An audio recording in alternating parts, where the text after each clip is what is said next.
Yeah, yeah. Yeah, yeah. Yeah. Look, Wrestling 101, classes in session. Pay attention to the teachings, that's from Andrew and Derek. I mean, these guys making a killing with no competition. Dynamic duo better than the Hardy Boys and the Dudley Boys. Everybody make some noise, mess with them, you get destroyed. They cannot be beat, take a seat. Watch them do their thing on the MIC. Face defeat, they cannot be seen like JC. Oh my goodness, it's a killing spree. Wrestling hoo-ha and scoop, you need to listen to Wrestling IQ 101. It's the best. Hey everyone, this is Andrew from Wrestling IQ 101. When I'm not hosting our podcast, I'm usually at collarandelbowbrand.com. That's right, Collar and Elbow is the only place that combines wrestling with street attire. And I know what you're thinking, I want to look fashionable too.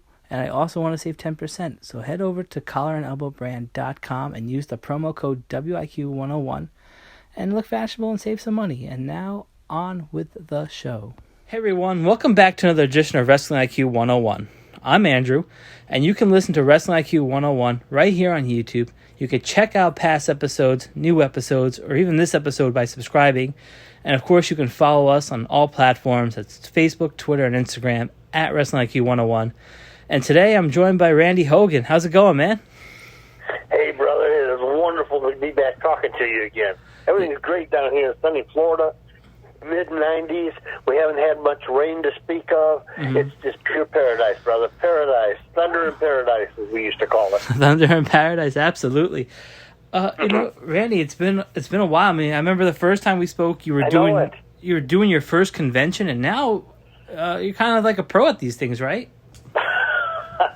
Well, it's feast or famine. I'll either have a bunch of them all together, and then I'll go 5 or 6 months with absolutely nothing. So I'm just going into a good part of the season right now. Actually, I've got some things lined up down through November. So it's very exciting for me, just for an old mid-carder like me to still be relevant, and even to be on shows like yours. I mean, I'm still in awe of the whole situation.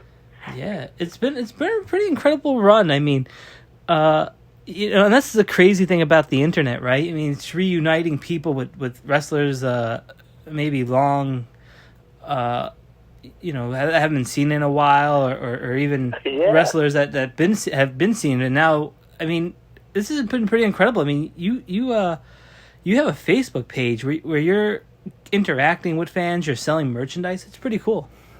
All the time, it's on Facebook, like I said, Randy Hogan Stuff. Mm-hmm. Anybody wants to know anything about Randy Hogan Stuff, just go to Randy Hogan Stuff, and that's it. Yeah. But I'll put like a copy of this podcast will be on it, any new merchandise, the schedules of where I might be. But I'm on it most all the time, and I love when the fans just private message me or put something on Facebook, whatever else. I'm very accessible, and I'll always tell you like it is. Yeah, and that's kind of cool. I mean, Randy Hogan Stuff doesn't just have, like you said, merchandise. It has like pictures. It has all these different things. But the merchandise is pretty awesome. I'm going to tell you, it's pretty sweet. You have sunglasses, 8x10s on there. You have shirts. You have a mask. You have keychains. I mean, you even have like license plates, right? I mean, this stuff is pretty cool. I got license plates. I got my newest thing now. I got some dumbbells. Really? Just like 2-pound neoprene covered dumbbells. Uh-huh. And I found out I can autograph those on the handle part. Oh wow, that's pretty incredible, right? And they're great. They can be like a paperweight, or they sit on the hexagon shaped things. They won't roll. Mm-hmm. You can stick them on a shelf, do anything with them, carry them around. That was just a new thing, because the Hogan, it's all about hanging and banging, brother. Yeah, it's true. So there's got to be, I'm not going to get in the vitamin business, but I can sure get some barbell stuff going here. So yeah, just little 2-pound things like that I got going, and always something new. I see so many guys, especially a lot of the older guys that maybe got a few pictures, and that's it. And some of them may have 1 or 2 T-shirts, and that's it. But it's the same stuff year after year after year after year. Mm-hmm. Every few months I try to come up with something new. So Yeah. That's kind of that's what I do. I got enough to open up a little store, I think, some here. I go to these conventions once in a while, and I say, well, what am I not going to take? Because I can't fit everything in. I was just up in Baltimore a few weeks ago at a convention up there, and, they fly you up, and luggage is so expensive to fly now, man. It's not just that the flights were cheap. The round trip, I think, cost about $75. Really good.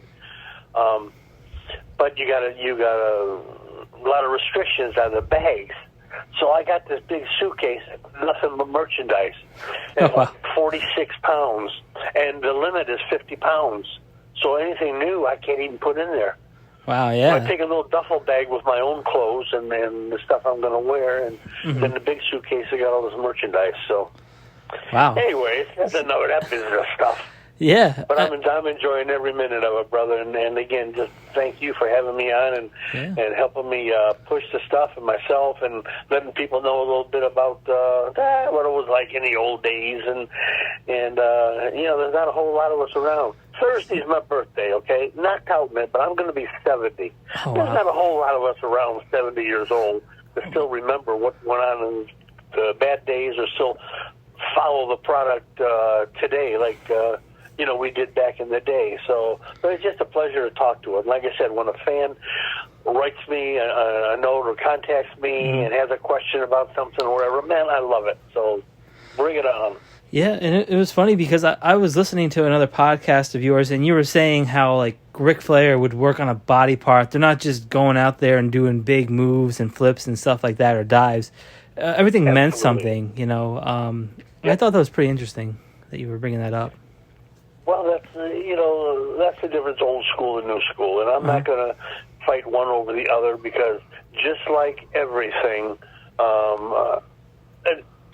take your automobiles 30 years ago as opposed to the technology that they have today. Sure. Shit, they can park themselves and everything else, you know what I mean? Wrestling has evolved the same way. So because something evolves, you see a lot of old people saying, oh, it was always better. The music was better in the old days, and they don't make it like this no more.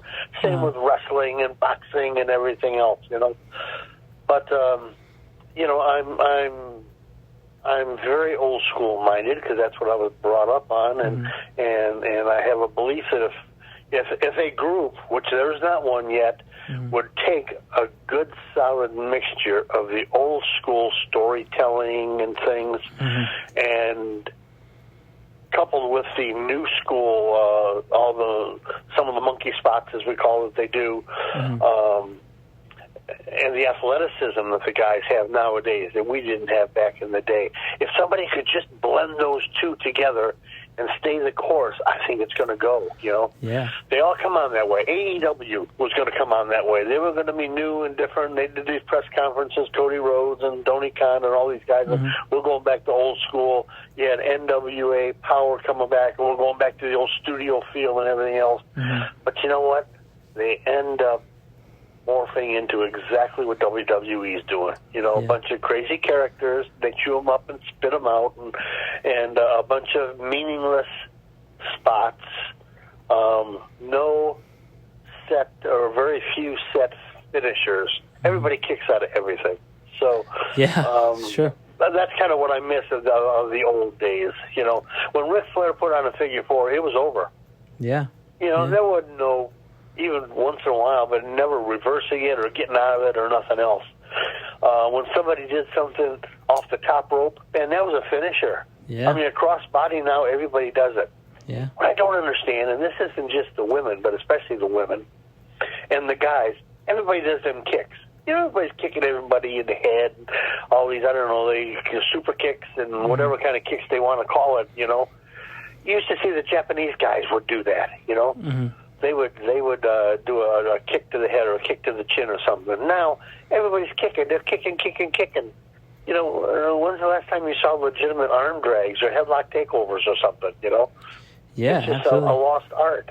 So, anyways, that's enough of me on my soapbox, brother. No, I love that kind of stuff. And for people who love old school wrestling, I mean, you can still find it on YouTube. You can check it out on the WWE Network. I'm sure you can find some old classic matches. But let me ask you this, Randy.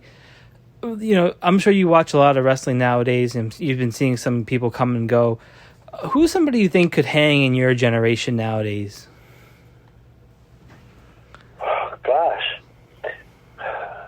that's a tough question because what they do today is so different than what they did before. Okay. I think your big guys like your Keith Lees or Braun Strowman, guys like that, they would have survived the old days. Okay. Your little skinny 180-pound, 190-pound guys, your Ricochets and guys like that, they might be able to go over in Japan and work, but they could not make it in the main circuit. When I started, okay, you couldn't even start training. Nobody would take you out unless you weighed at least 200 pounds, and you had to work to get bigger than that. Now, how many little guys you got that are, below 200 pounds or barely 200 pounds? It's crazy. Yeah, the athlete's so different. There's not a whole lot of them today that I don't think could stand up to the heavyweight brutality that we had in the old days. And I'm talking about real old days, but like the Dick the Bruisers and the Killer Kowalskis and even the Bruno Sammartinos and guys like that. There's not a lot of big men out anymore.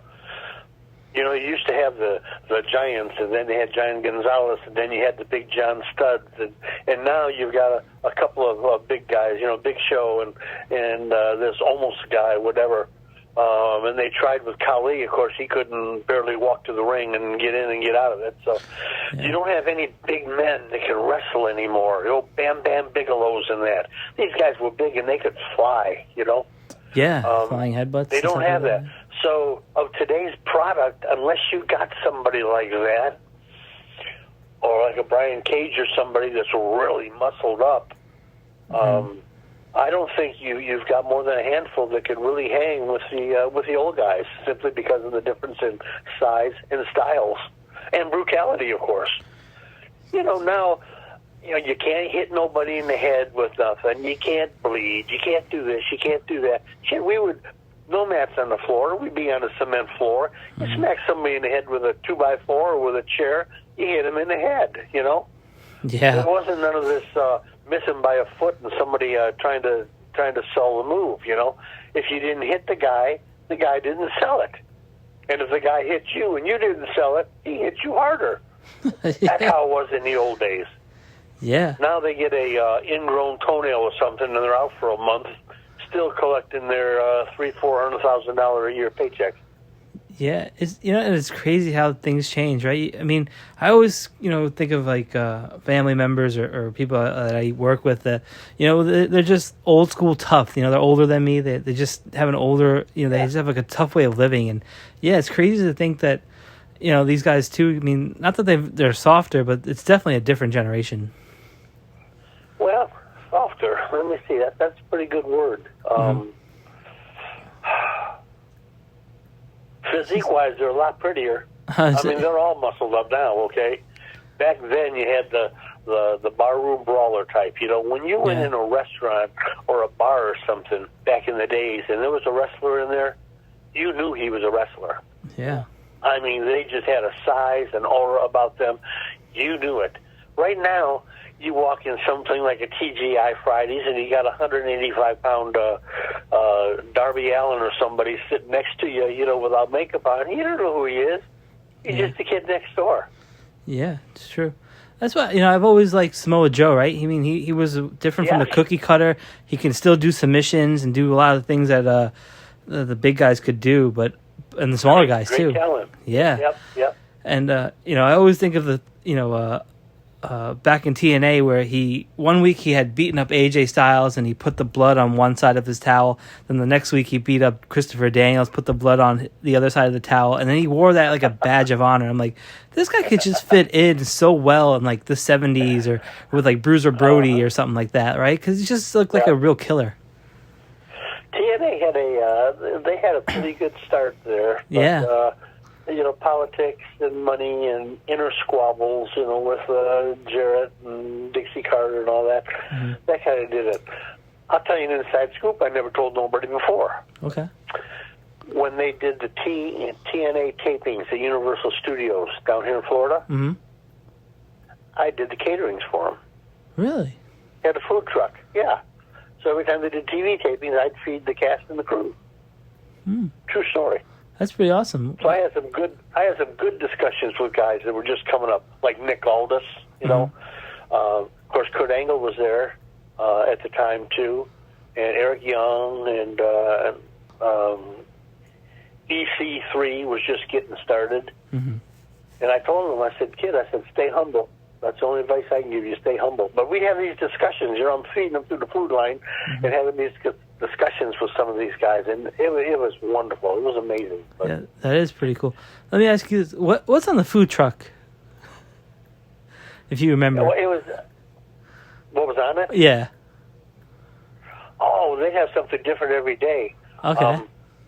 We'd serve them usually just one big meal a day, and then craft services. Crafts is like just drinks and yogurt and yogurt bars and candy bars and stuff like that. And then the one meal we would have maybe a full meal, like maybe grilled chicken and rice and a couple of veggies and a big salad bar and just a regular thing. And another day they may want some type of a pasta thing, and one day they may have a roast beef or like a million different chicken dishes, because a lot of these guys watch what they eat and they all want chicken, and you know, they wanted it seasoned, but they didn't want a lot of fat and stuff. So it was. We tried to keep it as health conscious and yet as flavorful as possible. So. Yeah.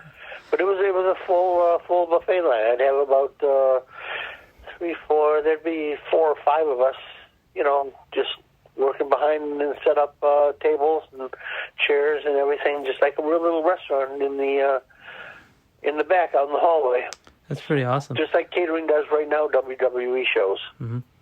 And you mean, because you've owned restaurants, you managed restaurants over the years, right? Yeah, I own 6 of them. Yeah. So let me ask you this: what's your favorite thing to make? Like, you know, like ever, if you have or do you have a favorite dish to make? Well, I'm a meat and potato guy. Okay. Okay, and I do a lot of things with prime rib, rib roast. I do a lot of grilling, smoking, stuff like that too. But I have prime rib I really get into, because, man, if you get a good quality piece of meat and you cook it to that rare side of medium rare, and you got a nice herb crust on top of it, and it just melts in your mouth. It makes natural au jus to pour on the side. Yeah, I'm getting away from wrestling now, aren't I? Yeah. I feel like Hogan just opened up a restaurant down here, you know. He just opened up a new one. I feel like Hogan's Hideout, I think. Yeah. I feel like you're gonna hate me, because I'm gonna tell you I like my steak and meat well done. Oh man, like burgers. I'd kick you out of a restaurant. Yeah, really. I would drop the leg right off the top of a table, cross your throat, and throw you out the door, brother. But this is passed down because both my parents eat them well done, and my sister. So we've acquired that. But I mean, other family members of ours they eat it, you know, medium well. But yeah, I can't do it raw. I mean, medium well. I have to do it extremely well done. Yep. It's just. Well, I would have to give you one of the end cuts then. Really? Okay, sounds good. Obviously, the closer you get to the center, the rarer it is. You know? Yeah, absolutely. So you're always safe with an end cut. Yeah, you know, and it's kind of interesting. I mean, you know, food and wrestling, right? Everyone has their own taste, and like you said, I mean, the new generation is you can't. I mean, you're not going to hate on it, but because things evolve. No. It's just like with meat. People don't realize meat has a flavor. Sure. Steak, roast beef. You think about it, what does it taste like? Well, I don't know. You taste the seasonings on it, you know, or the Heinz 57 or whatever you may put on it. You know, you taste all that stuff, but what does the meat taste like? You can really, it's like wine. You can acquire a taste for it, or whiskey or anything, and you can tell a good one from a bad one. They're really that distinct, okay? And the closer you get from medium on down, medium to medium rare, or whatever, you've got more, of course, more of the juices and everything, and more of the flavors in it, as well as the nutrients. Yeah. If you get a well done or even medium well or a well done piece of meat, pretty much all the nutrients are gone. I mean, you burned them all out and everything, and along with the flavor. So all you got is a great piece of meat that you got to put a bunch of stuff on to get flavor out of it. Yeah.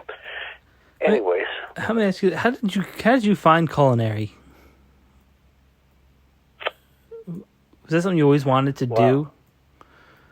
No. No. I'll try to make this as short as possible. Okay. Okay. I used to play in a band. Mm-hmm. We traveled all over the country. It's called Brandy. My ex-wife and I, her name was Bonnie, my name was Randy, so we called it Brandy with an E at the end. Mm-hmm. Anyways, we used to play a lot of like Holiday Inn circuits and big resorts and that. We had up to an 8-piece show group with horns and stuff and doing Chicago type stuff. Anyway, so when you're on the road, you can't afford to eat all the time, and food doesn't always come as part of your contracts. Mm-hmm. So we learned how to use an electric skillet and a microwave really well. Mm-hmm. And you start getting a little creative in that. And then when you're playing at these clubs or restaurants, especially when you're in the large showrooms and that, mm-hmm. You kind of hang out in the kitchen and you watch these people cooking and putting together, and then you get to know a couple of them, and you say, well, why do you do this? Well, how do you do that? And you pick their brains of that. Mm-hmm. Then you go home and you try it for yourself. So that's how it started. So when I was done with the music part of my life, I said, I'm 29 years old. What am I going to be when I grow up? Because, we were working steady, but we weren't good enough to be a multi-million-dollar recording group or anything. Mm-hmm. We were just playing the clubs. So we were working the Holiday Inn circuit in the South here, and I decided it's time to do something different. I was going through a divorce anyways. Mm-hmm. But so I went to the food and beverage director at one of the Holiday Inns in Columbus, Georgia. And I said, I'm going to make a move, and I'd like to test the waters in the food and beverage industry. Mm-hmm. So he said, well, okay. He said, I'll tell you what, with your background entertainment and that, he said, I can definitely get you a job, one of these places as a lounge manager. And I said, no, I don't want to be a lounge manager. I want to get out of the bars. I really want to get into the food end of it. So that didn't work out. So I'm sitting in my room at the Holiday Inn on a Sunday going through the paper. Mm-hmm. And there's this ad in the paper for manager trainees at Pizza Inn, I think it was called, in Georgia. So on a lark, I went on an interview, and I got hired. I said, oh, shit. So I had like 3 months worth of contracts left. Ended up at my last job was at the Marriott in New Orleans. Mm-hmm. And I finished my last night up, packed everything I had in my car, and drove back to Columbus, Georgia. And that's how I started learning a little bit about the food business, working at the pizza place, which is like a Pizza Hut type thing. Yeah. And so I went from there and actually got fired because I took a part-time job at Church's Fried Chicken. Oh. And you're not supposed to have part-time jobs as a manager trainee, and they caught me, so they fired me. So Church's Chicken said, well, why don't you come work for us full-time? Mm-hmm. I said, okay. So I went through, and I was a manager of Church's Fried Chicken, which is like a Kentucky Fried Chicken type thing. Mm-hmm. And did that for about 2 years, got promoted to an area manager, and then as a district manager. So I was in charge of all the stores now in Florida. I had 14 stores. Wow. And so I was with them for about, 6 years, I guess. And they sold the franchise. In other words, they were all corporate-owned stores, and I was corporate. Well, now they sold it to franchisees. So I would have had moved to the Carolinas. I had fallen in love with Florida, so I said, I'm going to stay here. Oh. So I went on and I got a job at another restaurant called Streb's, which was a fine dining restaurant. Kind of an old-school steakhouse. And that's when I really got to work with chefs and everything, and I got just to learn so much, not only the business side of it, but the food side of it and the kitchen side of it. So they had 3 stores, and they closed the one I was at. So what am I going to do now? Which finally took me to wrestling, because when we're on this Holiday Inn circuit in Columbus, Georgia, they had wrestling every Wednesday. Mm-hmm. And so I never missed a match. So when I was down in Florida, I met a couple of wrestlers, Eddie Mansfield for one, the Continental Lover, and Jerry Oates, who owned a gym in Columbus. And I called Jerry, and I said, Jerry, do you know anybody down here that trains wrestlers? And he said, well, the only one I know is Hiro Matsuda. He's the one that trained Hogan and Luger and worked a lot with Eddie Graham, Mike Graham down here, Steve Kern. Wow. And he said, he said, but he's very selective and picky. He said, but he said, I train guys up here too. So we talked back and forth, and that's how I got into wrestling. I went up there. I got a job managing a restaurant, and I managed the restaurant, and that paid for my schooling to go through 13 months of training just to learn how to wrestle. So that's how it started. So that was how I was in the restaurant business, and I finally got out of the restaurant business because of the business is closing. And I said, let me see about this wrestling stuff. Let me see if it's real or fake, because I had been a fan since I was 7 or 8 years old, and I knew all the guys and everything. So that's what I did. And then I was in a match in Savannah with Rick Steiner and broke my clavicle. You know that bone that goes across the front of your shoulder? Yeah. By your neck? Yeah. Cracked that. So I had to go back to Florida where my parents lived and heal up. Wow. And I said, okay, what am I going to do now? Well, I was getting a little bit older. And I did enough of the wrestling that I had a good taste for that. And I said, I guess I'll go back in the restaurant business. So I went to work for this restaurant, Cedar River Seafood it was called. And was there a few months, and the manager got transferred, so now I was a general manager. And then they wanted to close that place. And I said, well, don't close it, let me buy it. And they said, we don't have a franchise program. I said, well, let's start one. So that's how I really got my first real restaurant. I opened that up and opened up in the second one in Lakeland, and got divorced and lost one. And then I opened up a third one and ended up with 6 of them through the years. So that's how I got in the restaurant business from the wrestling business, and into the wrestling business from the food business. Yeah, and it's crazy. It's like almost like wrestling, right? You're learning from these cooks. I mean, they're teaching you the ins and outs of the stuff. I mean, it's almost like wrestling, right? It's yes, it is. You need somebody who knows it to take you under their wing and show you the business side of it and what really works. And it's the same in wrestling. I feel so sorry for these young kids that want to wrestle so bad. And every street corner and backyard seems to have somebody who wants to train them and take their money. And I think back to the old days where, these kids, some of them are like 15, 16 years old, trying to get all the money they can just because they want to wrestle so bad.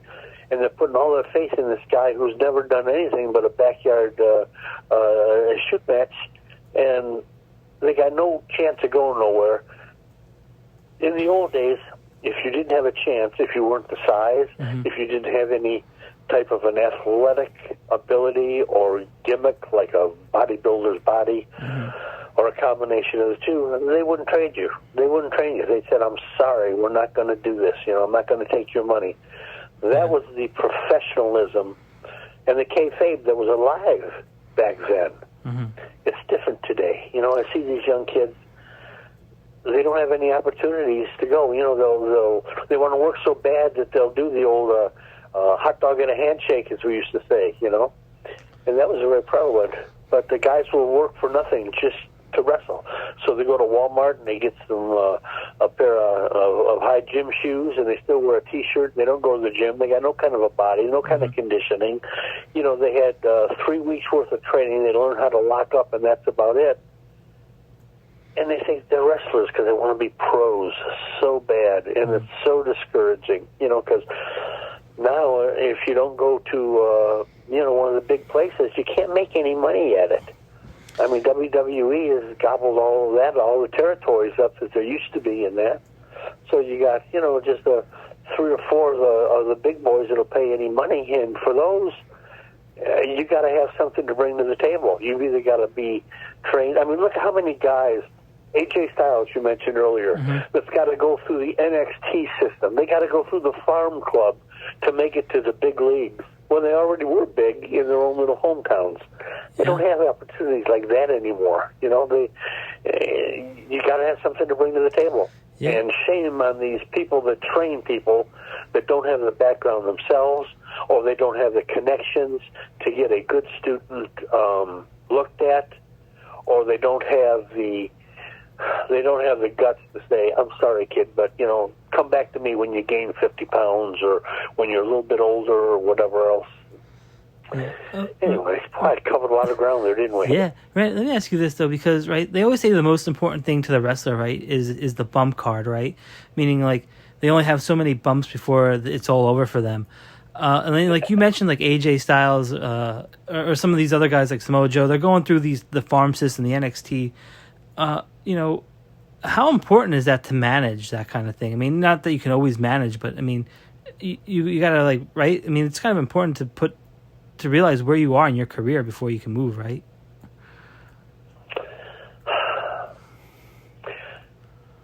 It's like anything else. Mm-hmm. You got to be the right place, the right time, seen by the right people. Mm-hmm. You know, you've got, and that goes to how you handle yourself.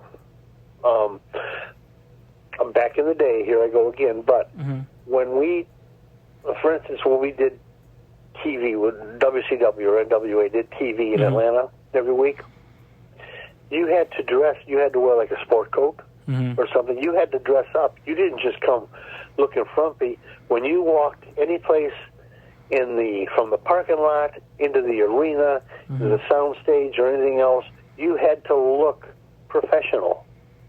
I mean, think of all the interviews, all the years where you see guys like, take Ric Flair. Did you ever see him in some cut-off blue jeans or looking frumpy or nasty or nothing? Never. No. Now, if you had a redneck gimmick, you know, like a Dick Murdoch or early Dusty Rhodes or something, that was different, you know. But for the most part, when they came in, you look at the guys, Steve Austin before he was Stone Cold, Terry Taylor, Steve Regal, Flair, Ricky Steamboat. Man, they dressed like pros, like professional business people, because that's what they are. Another lost art. They don't do that anymore. Yeah. I mean, how many of these indie shows you look at and see, how many of these guys really have professional gear? I'll bet half of them don't. Now, watch a match on TV even, and count in any match how many actual wrestling holds they use. I'm not talking about kicks or punches or just a clothesline or a drop kick. I'm talking about a wrestling hold, a headlock, a hammerlock, an armbar, or whatever else. You know, in one given match, you might find 3 or 4 or maybe 5 holds the whole match. Now count how many times that they're kicking or they're punching or doing something like that. Yeah. All kinds of them. So, lost art. But back to the guys making, you know, how do you know when to make the move? I think if you get to the point where you're working in an indie group on a pretty regular basis, that's a good sign, because the promoter's not going to bring you back or give you a title if you're not doing the job. So if you're to that point and you're starting to make a little bit of money and a following of people coming to see you and everything else, you get a little buzz in the local community. Again, somebody's going to hear about it. Or in my case, you know, I was doing these independent shows, and I got on an independent show that used to bring in 1 or 2 of the big names every once in a while. You know, like Greg Valentine or something else. Well, there was Mike Jackson, Action Mike Jackson, who was pretty much on TV, a mainstay jobber his whole career, okay? Independent circuit, though, he was junior heavyweight, Alabama junior heavyweight champion for like 30 years. He was on AEW 3 or 4 months ago, 70 years old. Great match, too. He can still go. Anyways, he was on a card. So I said, Mike, how do you get on TV? Now, I wouldn't knew that. I wasn't the star or nothing. But with the Hogan thing coming on, And the fact that I knew how to wrestle, or I knew how to work, I should say, two different things. And, you know, Mike said, well, you know, I take guys up, so why don't you just come up with me to Atlanta? I can't guarantee you nothing, but we'll see what we can do. And that's how it started. So I went up and I sat in the audience at WTBS studios watching Dusty Rhodes and all these guys, and they were short an enhancement guy once. So they said, you want to work? Hell yes.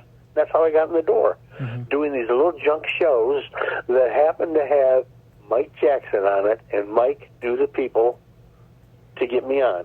And I got my first match, and then J.J. Dillon was doing the booking at the time up there.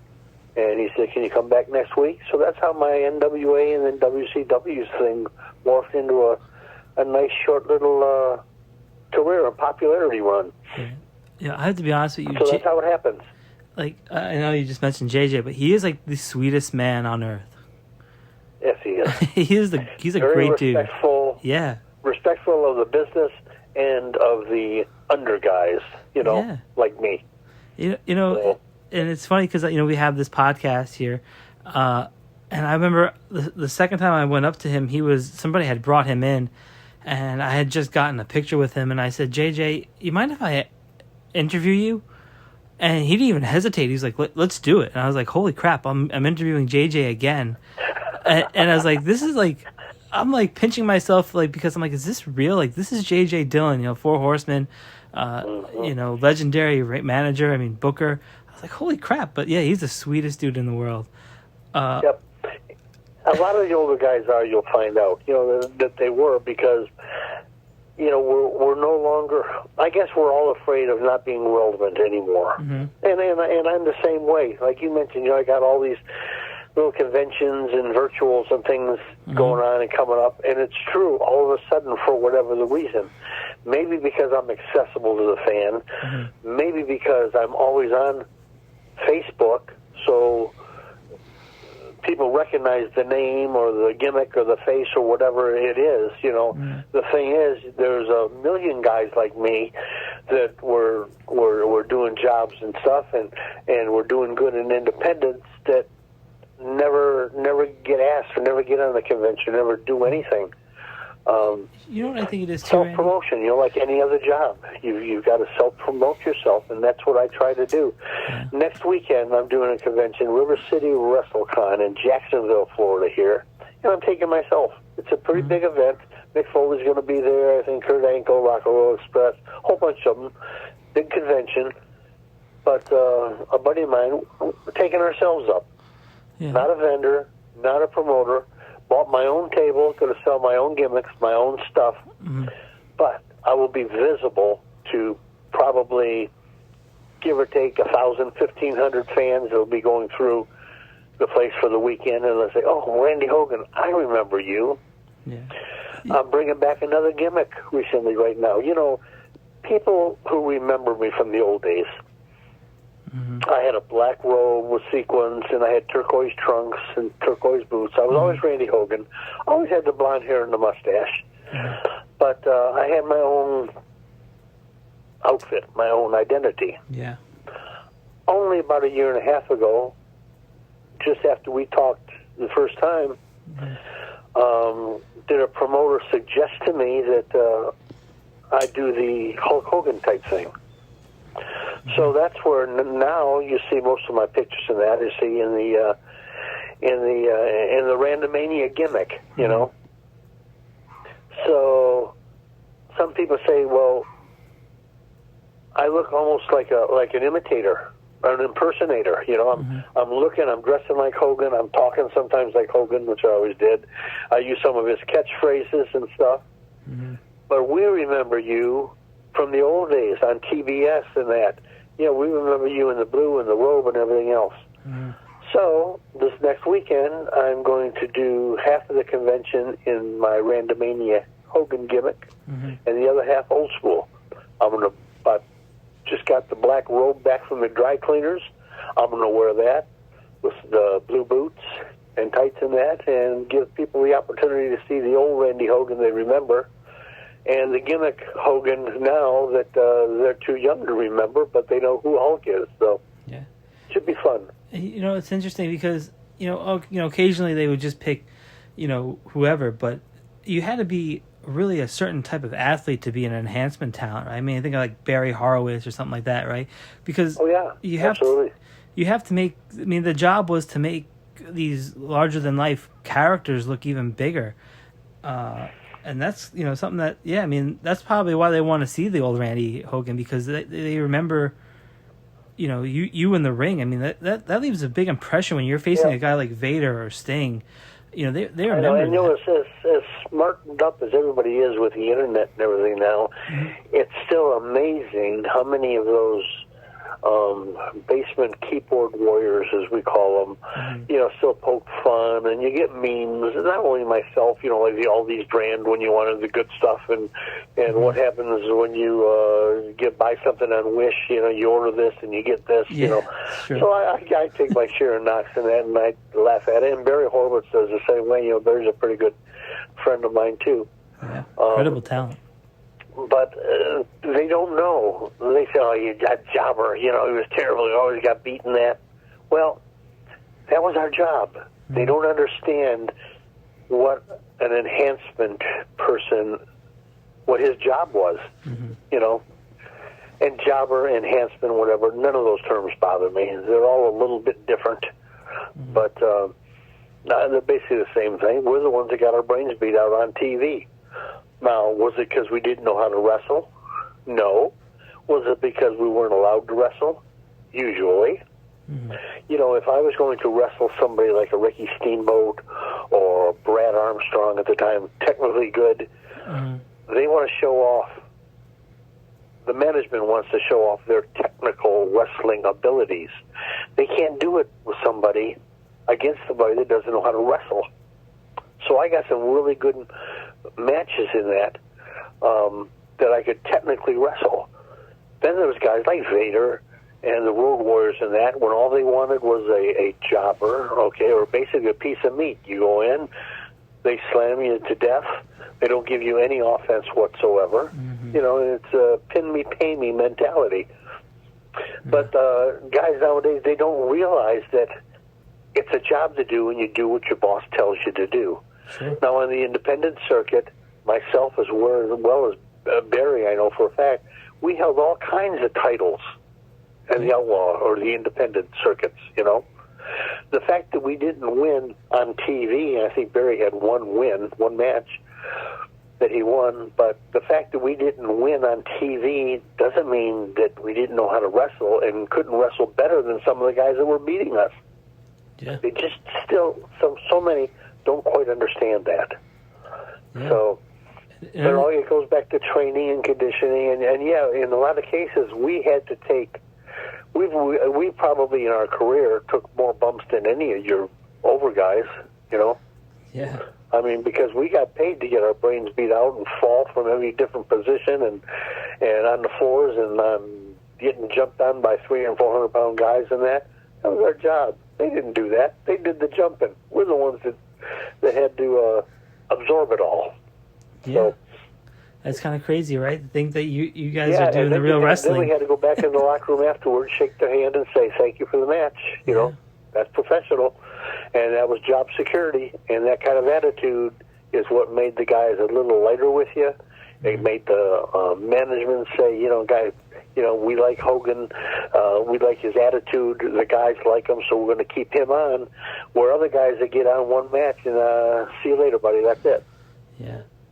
Randy, I always think of the WWE. They have like a story time thing where they tell ribs and stuff like that. Do you have any good stories about ribs that you've pulled or you've seen pulled? I wish I did, and I've been asked that before too. And I don't know, probably too many turnbuckles to the head. If I did have any, I forgot them. Yeah. It's just I just remember one incident that was so funny that Rick Steiner came in the locker room so proud that he stole a pair of tennis shoes.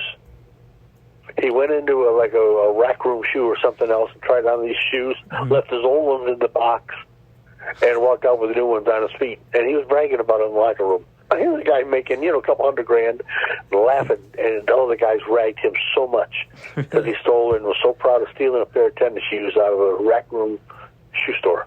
Yeah, but little incidents like that. But a lot of them, the big guys do amongst themselves, and we don't really see it because a lot of times they have their own dressing room and stuff. So I wish I had more entertaining things like that to tell you, but I really don't.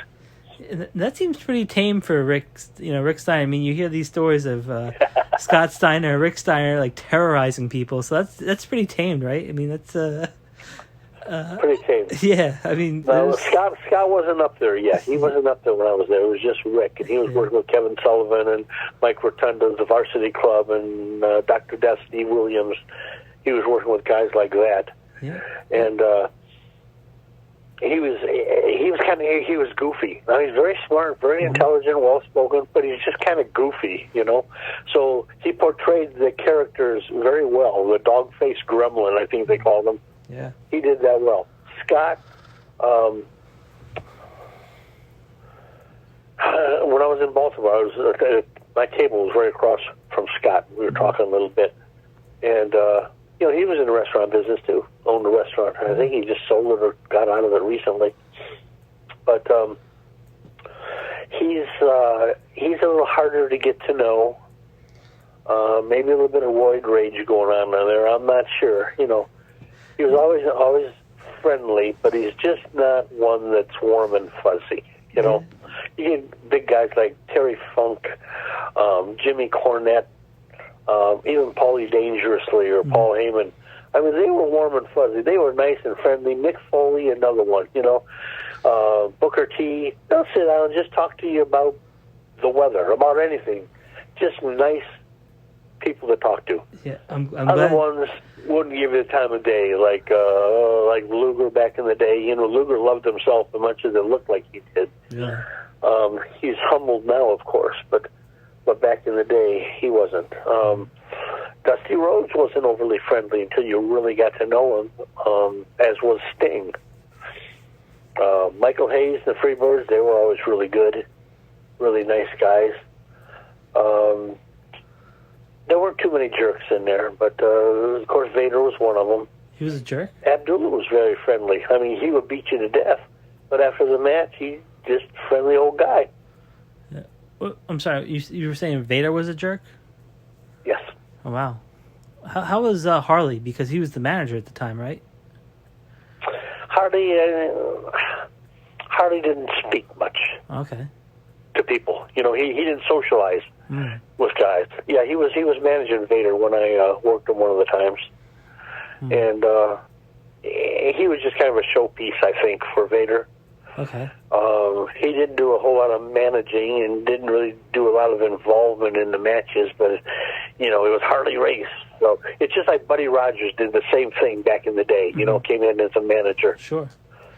Yeah, it's pretty interesting, huh? Because he's such this big, larger-than-life character. Paul Ellering was another one. He was a good wrestler in his own, and then he found a better managing the Road Warriors all those years. Yeah.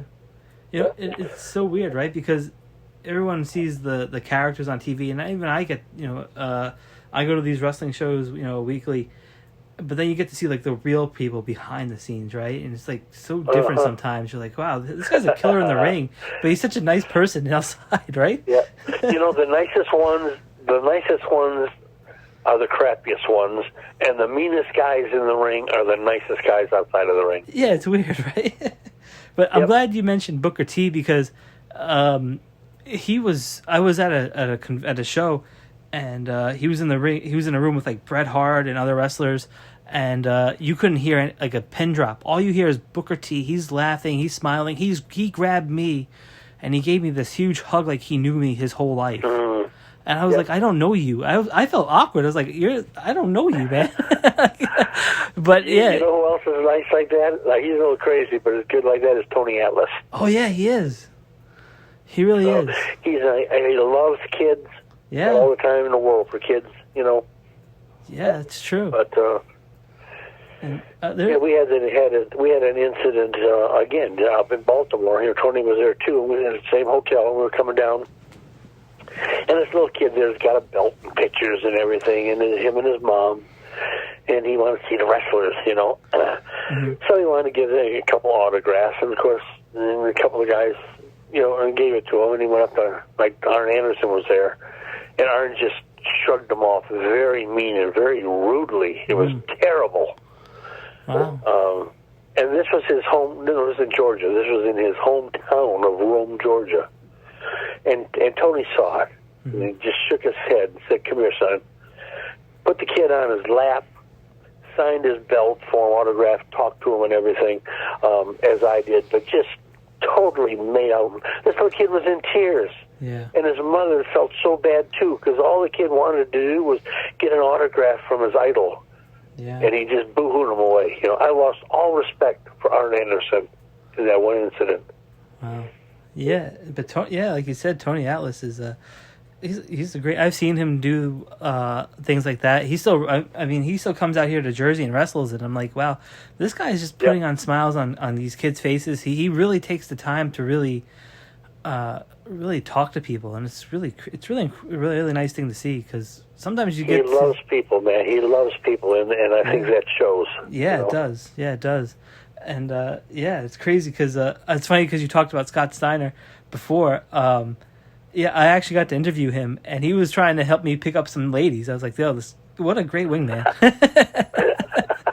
So like Scott Steiner is a cool dude in my book because he's trying to help you find a lady to leave with. Yeah, me and him talked about, you know, and quite a bit there too. And he's another good one to talk to once you get to know him a bit. It was Jimmy Hart. Yeah. Jimmy Hart is a bundle of energy to this day. He's like 73 years old. Yeah. But just a ball of energy and friendly, but Jimmy's here for the bucks too. It's all about the money, you know. Yeah. And you know, it's crazy because, you know, like you said, you know, you see these different personalities inside and outside the ring. It wasn't too long ago, right? You had your ankle like a replacement, right? I had it fully replaced. That was in September. Wow. Yeah, just not even a year ago. Horrible. Really? Well, I had both of my knees replaced also, and the initial pain in the ankle is so much worse than the knee. But the knee, but yet it only lasts for a couple of months, and then it heals quicker. The knee is a long, painful process in the healing of that. So, wow. But the ankle was tough because you could put absolutely no weight on it whatsoever for the first, first 9 weeks. So over 2 months, you are literally bedridden or whatever. And then when you can move, you can stand up, but you still can't walk on it. So you got a cast and like a boot on it, and then you got one of those knee scooters, you know. Yeah. Put your knee on and scoot around the house with those kind of things to move. But that was quite a rehab. Wow. Well, I'm glad you're through it. So the next thing I got going is the neck surgery coming up the end of the year. Wow. So I've got, and again from wrestling, just the stenosis it is, where the little holes that come out of the spine and that start closing up, they calcify, and arthritis gets in them, and they actually squeeze the nerve, which cuts off the blood supplies. Okay, and I got that going on actually from my waist down to my feet right now. It feels like, you know, when your foot falls asleep or your arm falls asleep or something. Sure. That kind of a little buzzing, numbing thing. That's how I feel all the way down. And it's because those nerves are getting pinched more and more in my neck as I get older. So they go in and they put spacers in my case 4 of them. They put spacers in the vertebrae, whatever, to open them up, and that allows the blood to flow through the nerves, which are all connected all the way down your body. So I'm hoping that's what it is. But now, you know, I can walk and stuff, and I got to be very careful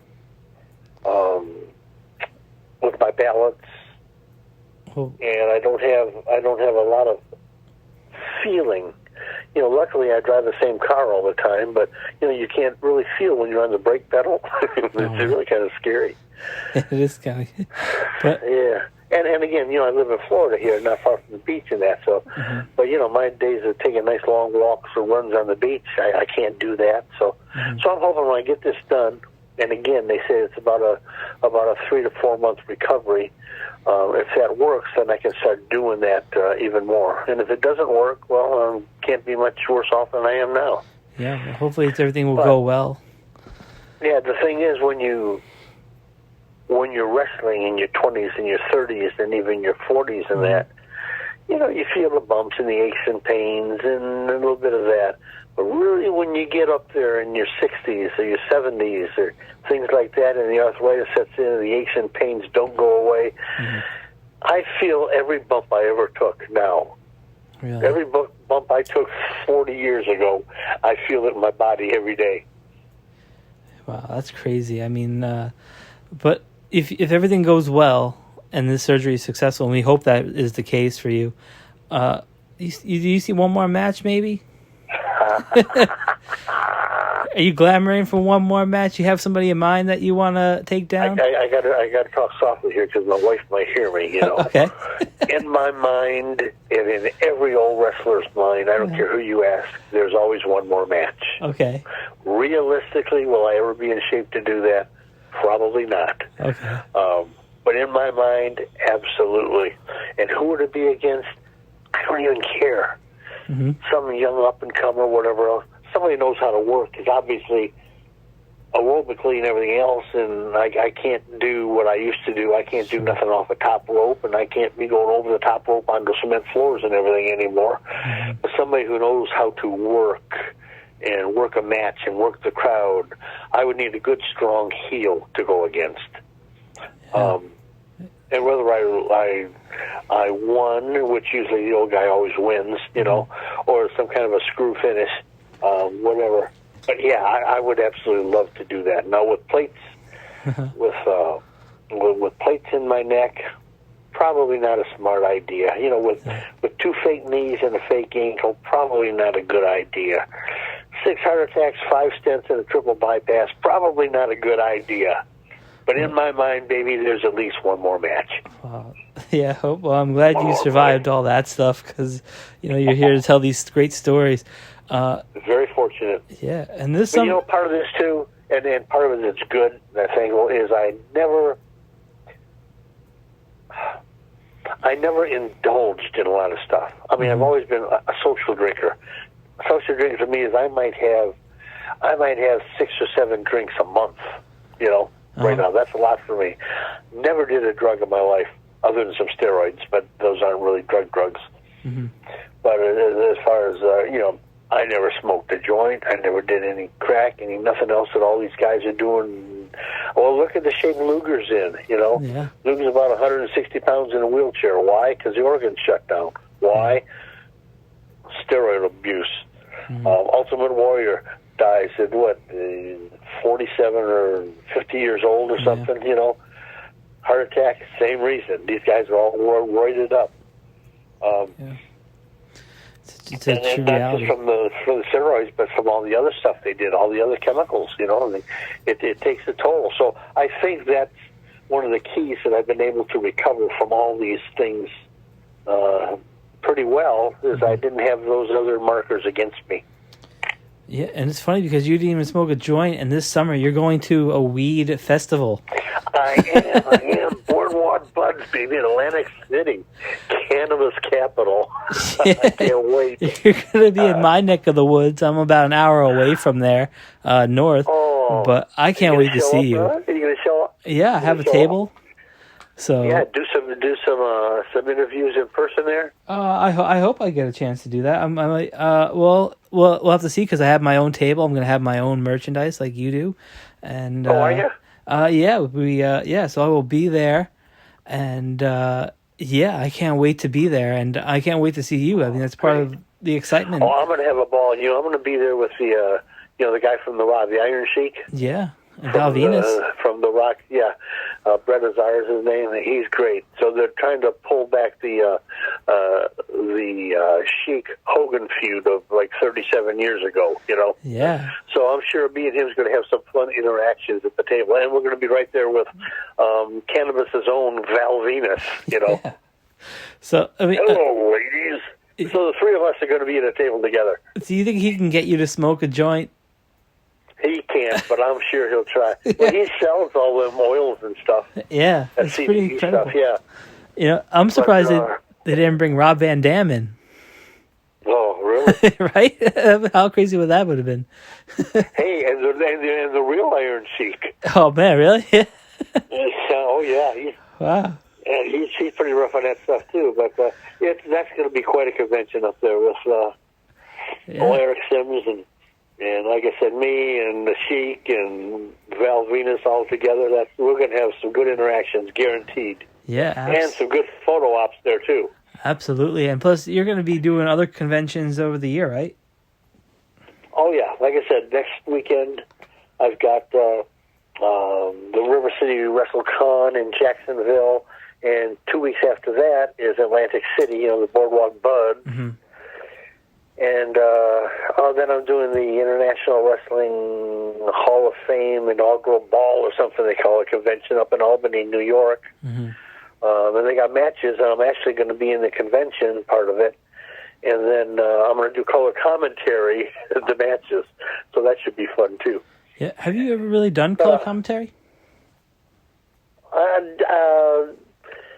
Nothing major, no. Okay. Just some little outlaw shows once in a while. I get on the mic and do a little bit of calling certain matches and stuff. Mm-hmm. But no, I really haven't. So it's going to be, I'm not taking the lead in it, but I'm going to be at the table. So. Oh, that's awesome to hear. And oh yeah, but I'm going to go. Like I said, there's so many. Almost every month through November, I've got at least one thing coming up. I've got two of them in the Carolinas, both the. They got, I think it's WrestleCade, and then I've got the Legends of Wrestling, I think, up there in Jersey again. Oh, wow. And the Gathering, which is in Winston-Salem, North Carolina, or Charlotte, one of the two. But anyways, yeah, a few of those coming up. Yes, Randy, it's great to hear. And then hopefully I'll get pulled up for the big event, which is usually in November, and then that'll be it, because after that I'll get my neck done. Mm-hmm. And there's really no conventions and not a whole lot going on, through January, February anyways. Then they start picking up a little bit in March and April, so I should be all healed up by then, I hope. Yeah, I hope so, too. If I'm still relevant, and guys like you keep bringing me on. Well, you always have a home here at Wrestling IQ 101, of course, Randy. And Thank you, brother. Thank you. I'm going to tell you this. If you go to a convention or you go to a wrestling show that Randy Hogan's on, if you're a young wrestler, you're going to want to stop and pick his brain because, you've seen so many things over the years from, like you said, people who've done these self-destructing drugs or just made it to the top of wrestling. And they always say, you meet the same people going up as you do going down, right? There you go. So Randy Hogan... wealth of knowledge, and you're going to want to actually talk to him. And I am honored to share it too. I am just thrilled to death when I can actually not tell somebody how they should do it, but just give them my take on it and advice, and they can take it or they can leave it. But I just love talking the business to people that really care about and are interested in the business. Like yourself. So many guys are not fans of people that say, "Oh, gee, you look like Hulk Hogan." Oh, thanks. Can I get a picture? Sure. Well, that don't mean nothing as much as some little kid that says, "Wow, we saw Hogan, and you kind of look like him, and I remember when he did this and this. Would you autograph my arm for me?" Man, that means everything. That's what I'm looking for. Yeah, and of course, you're going to do all these conventions. Plus, the best place to even get some merchandise, you can go over to Facebook, type in Randy Hogan stuff. And that's it, so much Randy Hogan stuff. You got so much stuff on there, and new stuff always coming. Like you said, we gotta just go through the stuff one more time. You got the sunglasses, you got 8x10s, the shirt, you got face masks so people can protect themselves from COVID. You got keychains, you got license plates. You name it. Randy Hogan is. I got boots. Yeah, I saw that too. Right, that yellow boot. Yeah.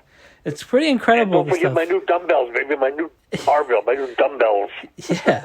So you can get And strong. always do pictures. Yeah, you can get strong and remember when you got to meet Randy Hogan, and it's pretty impressive. And if for anybody out there, you want to seriously talk to Randy Hogan because this knowledge is here now, so take advantage of it. And thank you, brother. And Randy, where can people get you on social media if they want to see where you're going to be and stay in touch with you?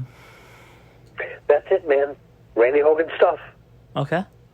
It's all my stuff. It's not my merchandise stuff. It's also my podcast stuff I got on. Mm-hmm. Virtuals, it's got my schedule and any promos of where I'm going to be. I try not to put a whole lot of my personal life on that one. Mm-hmm. I've got my own site for that. Mm-hmm. But anything wrestling related, whether it be getting a hold of me or asking me a question or commenting, whatever else, they can private message me if they want through there, or they can just leave it on there. I don't care. But anything they want to do with Randy Hogan is Randy Hogan stuff. And I am on that sucker 10 times a day. Wow. So now I always respond. So now you don't have. If you thought you had an excuse not to talk to Randy Hogan or buy something, he's on it. He's on the ball there. So it's awesome to hear, man. And know that I get more pleasure out of meeting them than they do me. Believe me. Wow. Well, I really do. Yeah, and I can't wait to meet you in person and chat with you outside the in the real world and face to face. So. Absolutely. And, Randy, it's been phenomenal talking with you. And, of course, our fans here at Wrestling IQ 101, they can listen to us right here on YouTube. If they subscribe, they can watch episodes like this one. They can check out future ones, past ones. And, of course, our social media is Facebook, Twitter, and Instagram at Wrestling IQ 101. And thank you again, Randy. It was a pleasure talking to you again, my friend. And for everybody else, we will see you soon.